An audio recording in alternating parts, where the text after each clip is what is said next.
Now, let's get quizzing. Can we... welcome to Breaking In. Our first guest appears to be one Jeff Schenker. Thank you. Please welcome Anna Gregory, everybody. Ron Frim. Pleasure to meet you, Ron. And please give it up for our final guest. Lucy McLaren, everybody. I guess at school I always had an inclination for drama. I always seemed to produce house plays, the school plays, and it just seemed a natural progression when I left school to move into something a little larger, a little more professional. I was lucky enough to start at Channel 7, and I sit before you today. I'm a child of the 60s, so I loved I was brought up on television. Television was the thing. So to work in the industry, I think, then was a really big deal. And so it was always somewhere that I had to be. I love the lights, I love the cameras, I love what I was watching on television. I couldn't get enough of it. I got into TV industry because I really hated my job, and this is my second career, so I had to start all over again, and I'm really glad I did. I was a qualified physio, and I worked all around Australia. Went from touching bodies to touching hearts. Oh, that's right.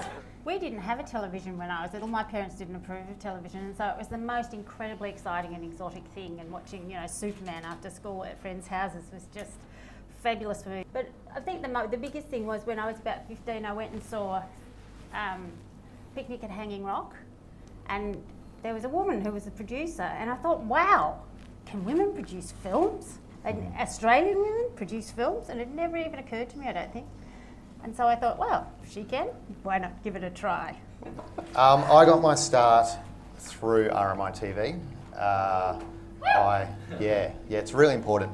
And I could talk on and on about how important RMIT is, how important practical skills are to get a job. But how I got my start was I was doing Newsline. But literally the guy that does my job, or did my job, came in and saw me direct Newsline, and then I harassed him legally, but it was a bit borderline, and I did get a job out of it, and you sort of have to do that. Okay, so semi-legal harassment. Semi-legal, okay. Yeah. Good. I'd done graphic design, and I was lucky enough to get a gig in the graphics department at Channel 9. That's actually where I started. But in those days, there were no computers. It was all obviously hand drawing, letraset, illustration. It was a very different world, typography, all that kind of stuff. It was just a different world.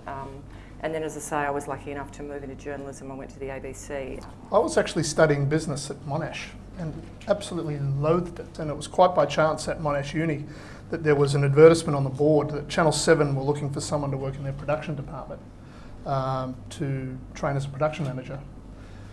Again, applied, got the job, and someone used the word semi-harassed. I did that to one of the sports producers at Channel 7.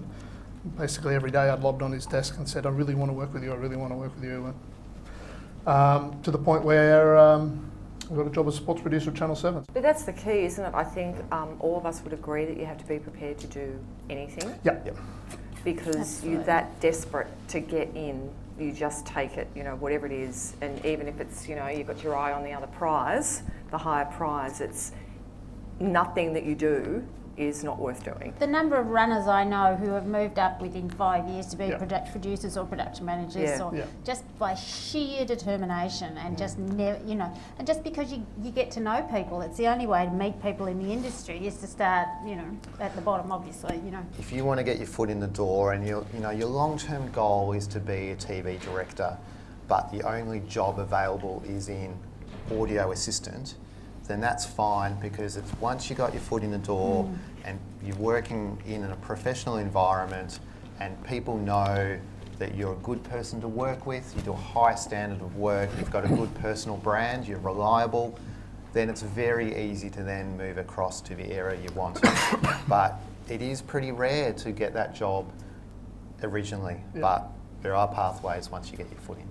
Oh, thank you very much.